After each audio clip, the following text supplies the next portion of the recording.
আমানত ভাই, হ্যাঁ এই যে পিলারটা যে কালো হয়েছে এর কারণ কি?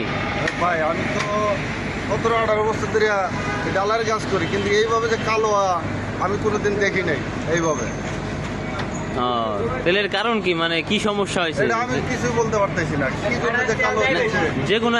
যে কোনো একটা কিছু তো আছে যে এর জন্য কালো হয়েছে। আমার মনে হয় যে তেল আর পানি মনে হয় মিশাল হয়ে আছে, বাইবিটার মারার কারণে তেলটা ভাসে ওইটা ডালার সাথে লেগে আছে।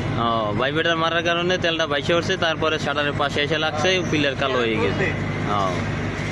আচ্ছা, এরপরে কি অন্য অন্য পিলার কি এরকমের হয়েছে? না না, অন্যগুলো খুব সুন্দর হয়েছে, কিন্তু এইটা আর 16 নম্বরে ঠিক আছে। এই তেলের কারণে বেশি সমস্যা হয়। তোমার এই যে এই ড্রামে কি কেমিক্যাল, এগুলো কি? এগুলো তো দেখা যায় সাদা, ওগুলো দিয়ে কি করে? কেমিক্যাল এটা পাইলে একটা পুষ্টি থাকবে, মানে কোনো ম্যাও থাকবে না, মানে তেল তেলে থাকবে। ওটা মারলে মানে তেল তেলে থাকবে, একবারে পানিটা লাগবে না। ঠিক আছে, পরিষ্কার একবারে তেল তেলা দেখাবে।